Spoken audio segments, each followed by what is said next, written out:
What's up, everybody? This is Struggle Bear, and I'm back with another review. I told you I was gonna come back, and I know I've been bullshitting saying I'm gonna come back, but I'm coming back with um, Power, Season 4, Episode 3. I couldn't remember what the episode was. Power, Season 4, Episode 3, The Kind of Man You Are. Now, y'all, let me tell y'all something right now. This episode is good episode. There's a whole bunch of shit that can... I mean, when I be trying to read this motherfucking shit and trying to see, I be trying to act like, I'm in the motherfucking game. And I ain't been in no motherfucking game in motherfucking years. I ain't never been in the game like they been in the motherfucking game. But, my motherfucking running games and doing shit and my little scheming and plotting and planning and all that shit. I done retired from that shit, motherfucking about 10 years ago. I had to come to a point where I grew up. I knew I couldn't be a drug dealer because every which way I tried to go into it, the back way, the side way, whatever, God told me you ain't gonna benefit from that. You can do whatever you want to do, but it ain't gonna be through that.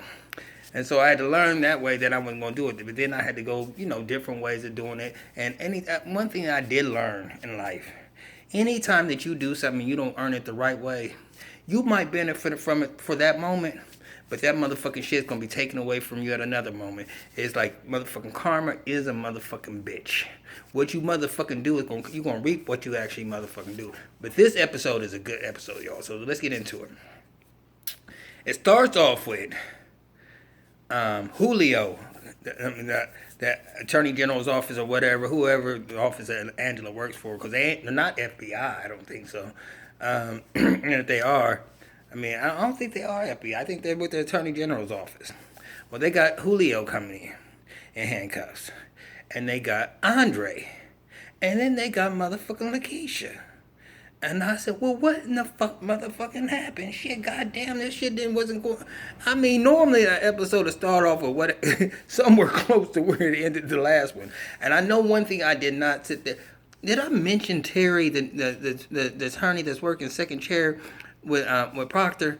I don't like his motherfucking ass. And I want y'all's opinion on him. Because that motherfucker is one of them black niggas that even though he does what he does and he does it he's all about the motherfucking money. Matter of fact, he ain't no motherfucking different than Ghost and Tommy and all the rest of them. Cause you get these motherfuckers the fuck off, and you get these motherfuckers the fuck off, and you know they might be motherfucking goddamn guilty, but just for that motherfucking paper, you get these motherfuckers off. So don't look down on somebody and think that they cannot motherfucking change. And that's the way this motherfucker just damn sure 100% know that Ghost killed this motherfucking goddamn that Gray.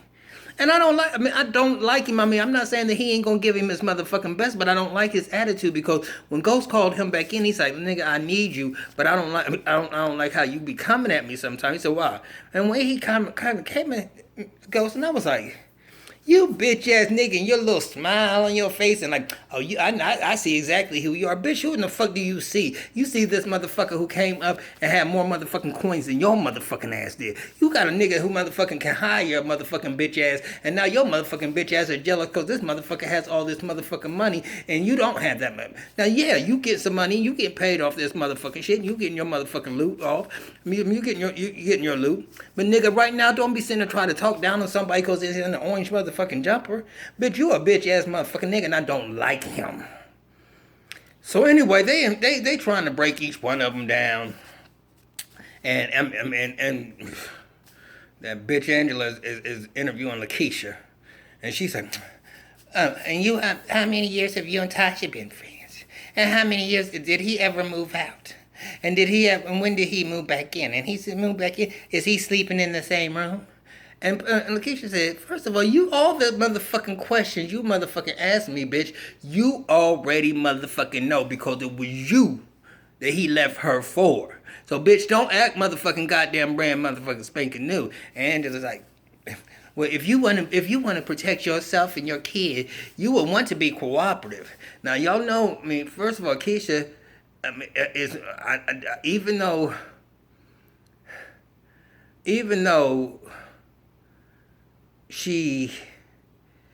I think she's loyal to Tasha, That's the weak. I mean, she is a weak motherfucking link, and I'm gonna tell you that right now. She wanted to get into this whole lifestyle. She wanted to be able to have coins when she wanted to. She wanted to be taken care of and pampered. And even in this episode, she gonna tell Tommy, and it kind of threw me off. She said, "Well, don't tell Tasha." She said, "No, Tasha could never know what's going on between me and you." And she said, because she always wants to take something that I have. She took Sean. Sean didn't want you, bitch.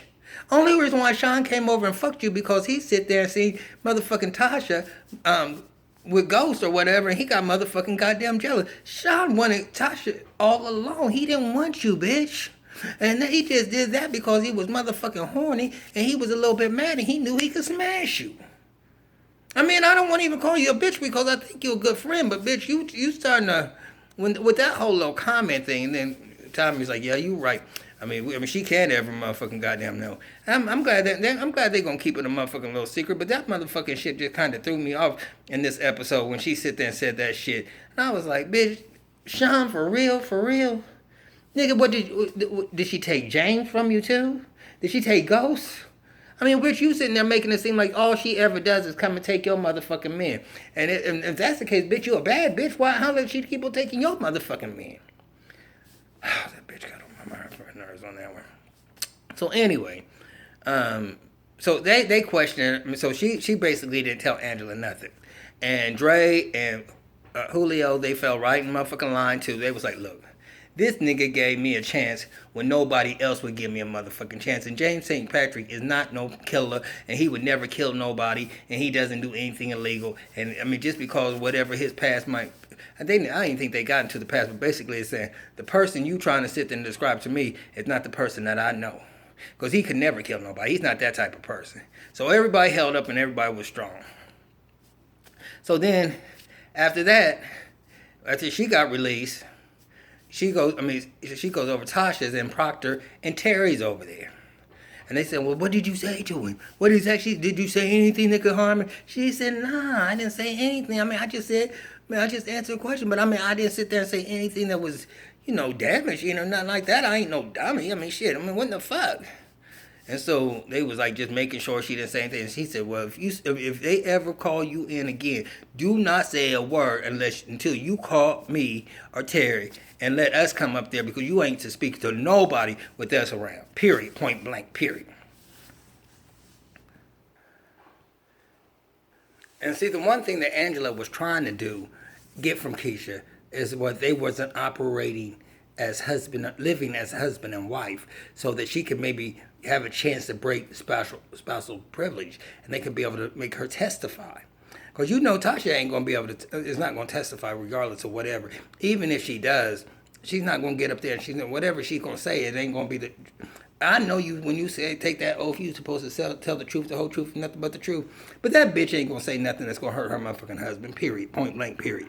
And she's not gonna sit there and refuse to answer a question because she knows she could possibly lose the kids. So she's not gonna give them what they want.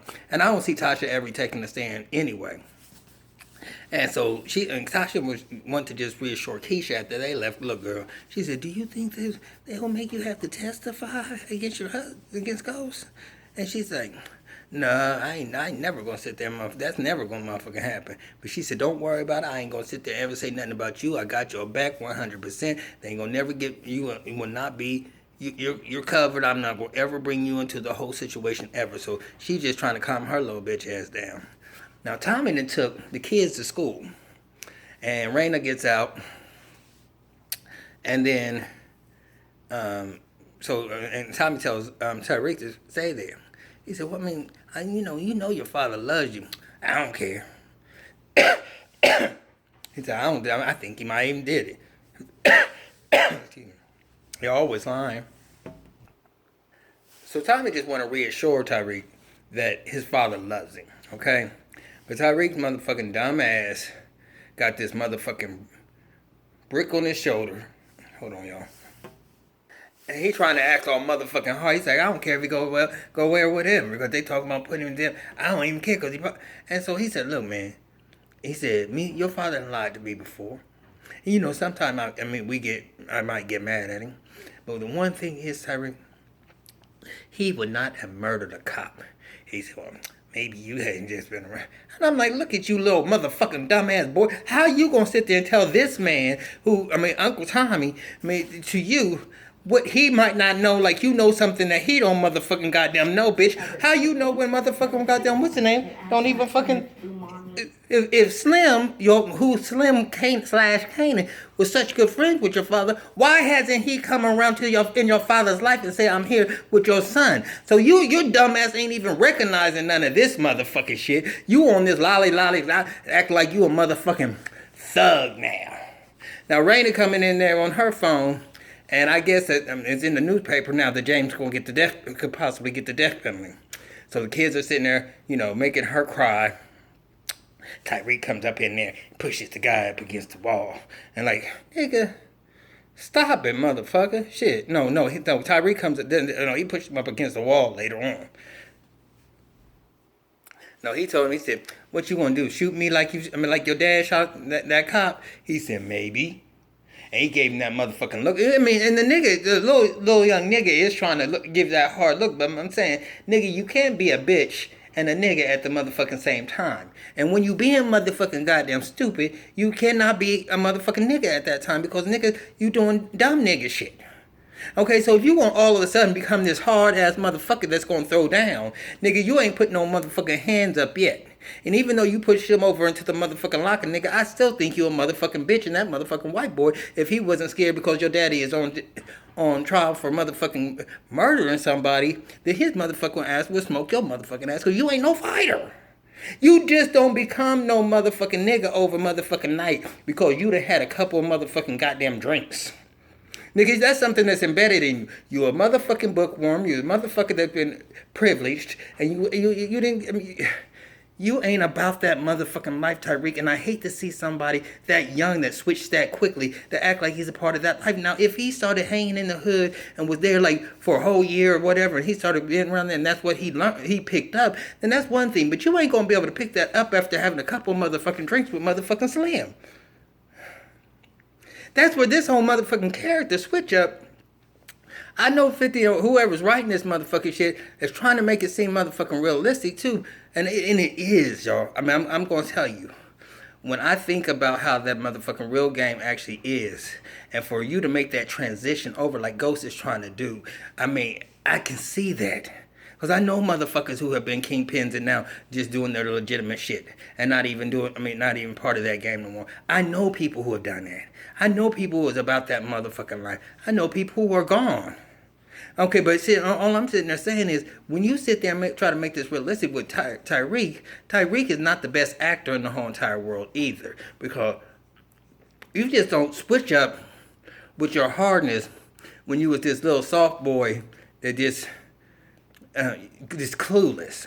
And cause Slim talks to you some type of way, and he keep on giving you another phone that y'all can't talk on this. Nigga, you don't think that shit is motherfucking suspect? You don't think nothing about that? But y'all, there's a lot I gotta cover in this episode, so I'm gonna have to go on from this Tyreek shit, because I can talk about probably a whole segment on his dumb bitch ass.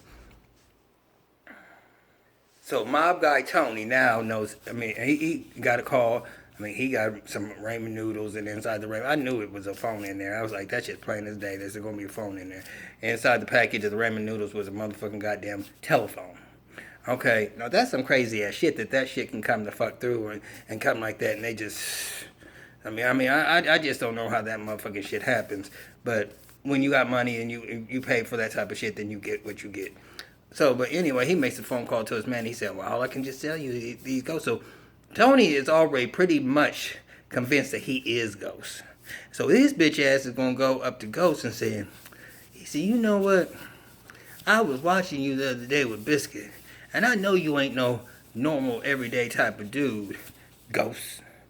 Ghost looked at him like, you got the wrong person. And basically, I'm gonna wrap this up with him. He basically gonna tell motherfucking Ghost, nigga, either I can talk to motherfucking that prick-ass motherfucking prosecutor, John, Waco or whatever his name is, or you can pay me $20,000 a week and have it, first of all, he was saying, or you can pay me. And he said, motherfucker, he said, What's your price? Now that's where Ghost fucked up. Until he had talked to Proctor about him, he should have said. I mean, because the dude right now is what Ghost don't know is he's motherfucking pressed to get this money for his motherfucking wife. Okay, and I think it's a dumbass motherfucking thing that he's gonna sit there and play into this motherfucker's hands. But I mean, and he is. But but I'm like, Ghost, why would you even sit there? Say, what you should have first talked to Proctor before you allow. Let him sit there and try to get off what you should just play the dumb like you didn't even know what the fuck he was talking about. Like, do what you gotta do, nigga. Because the nigga ain't gonna go to the prosecutor because he ain't gonna have nothing to go to the prosecutor on to prove that you are motherfucking Ghost. And if he comes with the little small bit of information that he has, that's no more information. He ain't gonna be able to give them no more information than what motherfucking they already know. You know what I mean? They already suspected him at one particular point in time of being Ghost. So that him sitting there informing on them that's not going to be enough for him to be able to sit there and get a deal so he can get out to see his motherfucking wife. So so James has played that kind of dumb. He gonna ask him how much. He said $20,000 and I want Tommy to motherfucking deliver the money because he's the only one I know will make sure the money fucking gets in. I'm like, you motherfucking dumbass motherfucker. Because the moment that you pay that first 20, then nigga, it's not going to ever, and you got to do it every week. Every motherfucking week. Nigga, ain't no. You fucked up on that one. My battery is getting low, y'all, so I'm going to have to wrap this thing up. So, once again, Keisha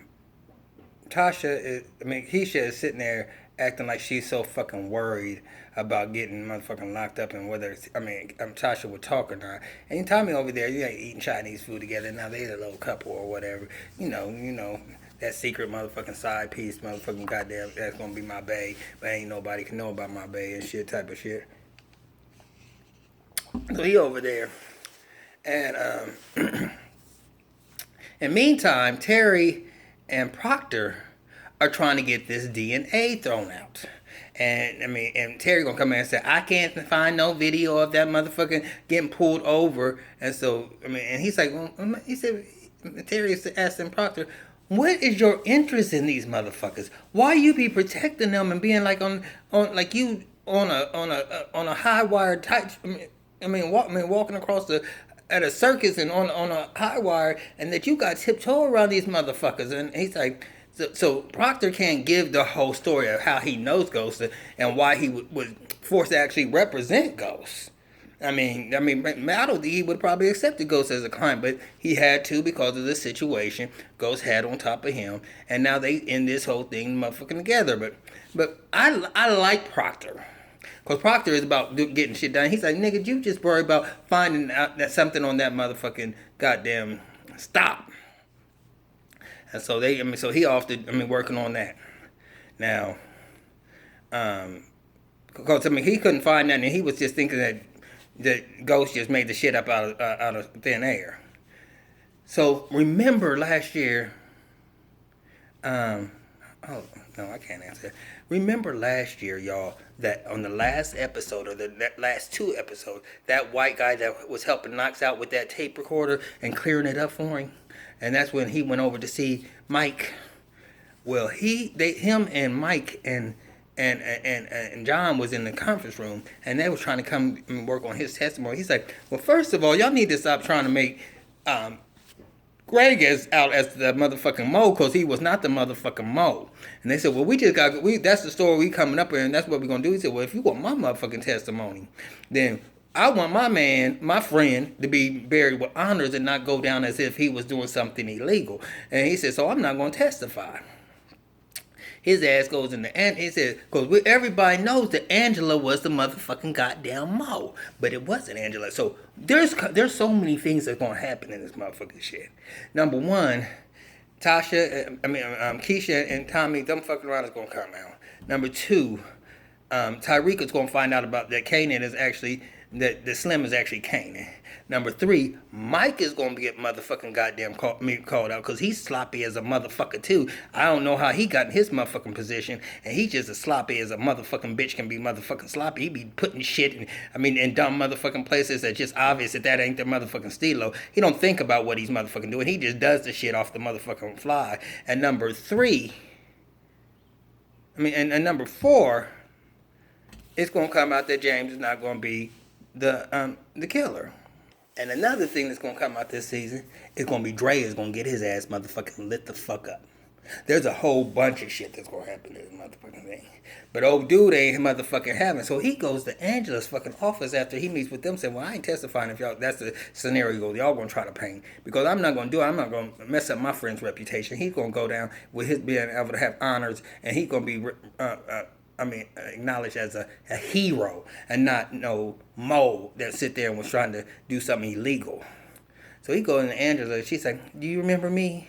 And she's like, you look familiar. He said, I seen you at Greg's funeral. Because she went to Greg's funeral when it was all over and went up there and put her hand on the motherfucking casket. Bitch, he's dead because of your motherfucking monkey ass bitch. He's dead because of you. You stank ass motherfucking bitch ass hoe. Shit. She makes me so fucking goddamn sick. And so, old dude sits there and meets up with Saxe and tells him about the motherfucking tape. Now, Saxe goes to the judge and plays this little this hypothetically bullshit. And he said, hypothetically, nigga, get the fuck up out of here, because hypothetically, you shouldn't even be up here, and they probably don't even know you motherfucking here. You can't go off of no motherfucking tape that you can't corroborate and anything else. So, no, that tape wouldn't be motherfucking admissible. So, he's trying to keep that on the low. So, meanwhile, Mike's motherfucking goofy psycho motherfucking ass goes and find them at a motherfucking bar and talk about, I agree with you. I don't agree. I do believe. Agent Vandez, that Angela was the mole. He said, but I couldn't say that right in front of John because you already see he had his mind made up and he first chair. He said, but if you had anything that we can be able to, he said, well, I might have some evidence, but this is not the time or place. But I think that motherfucker's a little smarter that he's not going to go meet up with motherfucking Mike, number one. Because he said, well, why was he calling you? Because on that night he called Angela and he called him. And so he said, why was he calling you? And so they got off the subject with that. And I said, I don't think old dude is going to fall for the okie doke. But so James had asked Proctor to motherfucking sit there and see if he could find out anything on Tony. Because he's trying to, shake him down for $20,000 a week. And so he was like, he called me Ghost. He said, well, what did you motherfucking do? You had to do something. He said, nah, I'm just sitting there or whatever. But I don't know how so Proctor's saying, James, you got the motherfucker. Stop this motherfucking shit. Maybe you should think about taking a plea. And so the big thing is, there's two big things that happen.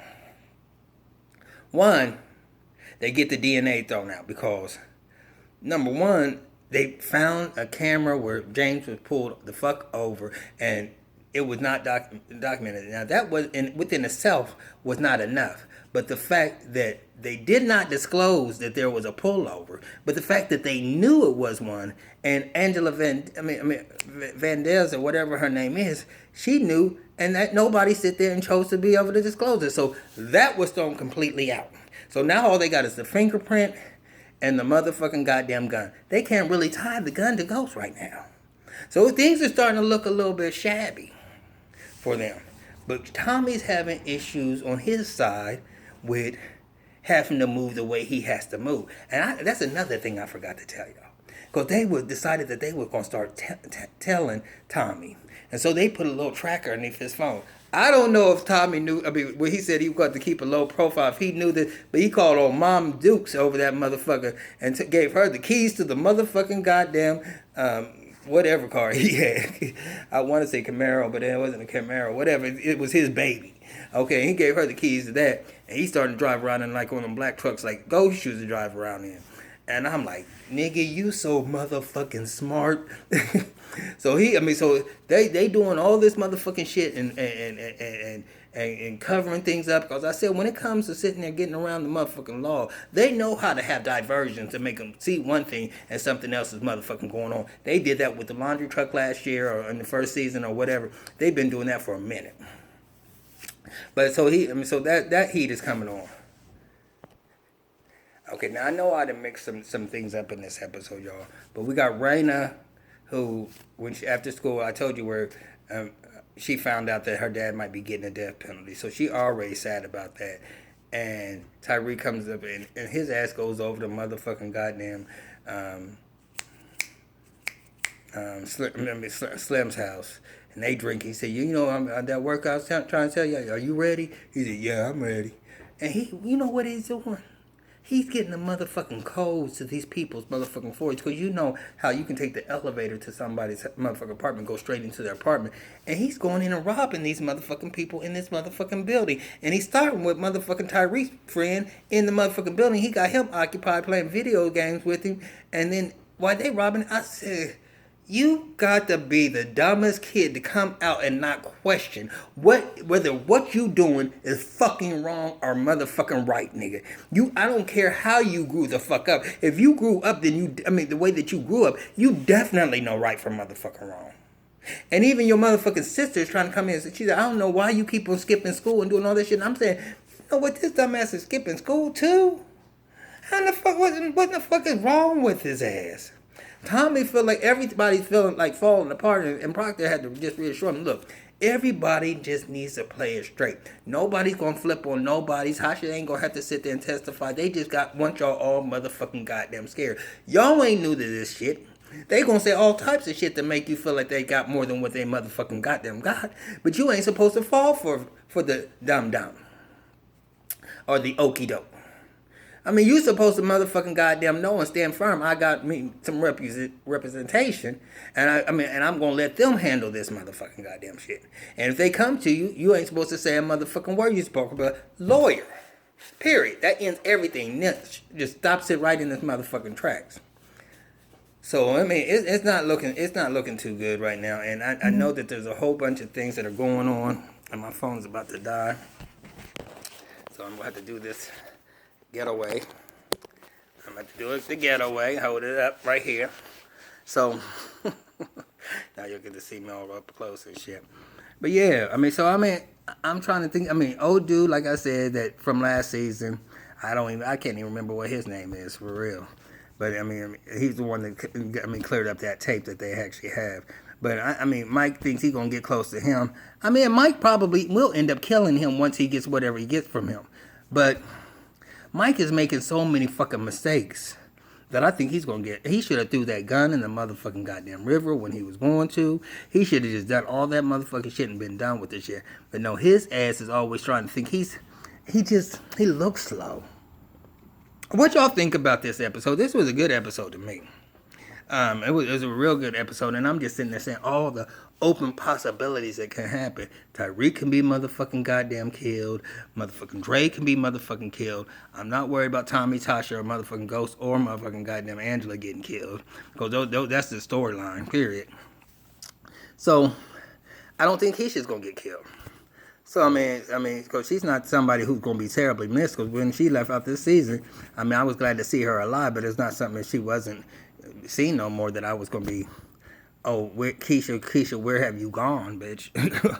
And I wish this motherfucking bitch stopped acting so over dramatic, like she didn't ask to be a part of this life. She wanted to be a part of this life. And that's basically all I got to say on the whole matter, y'all. If you're watching this and you watch this far along to this long ass motherfucking video, for real, because I've rambled on and on and on. But if you stayed here this long, hit that like and hit that subscribe button. Join the family. We're not doing this to try to make no motherfucking money. And we're not trying to do this because we're trying to get famous. Because as you can see, I'm down at the bottom of the totem pole. But just stick with me and just see where we're going to go. And I'm going to see y'all tonight after, even though I don't do the Real Housewives up told me, I think I'm going to check out the reunion and maybe do a review on that tomorrow. And then we got Love and Hip Hop reunion tomorrow too. So stay tuned for that. And basketball wise. Talk to you soon.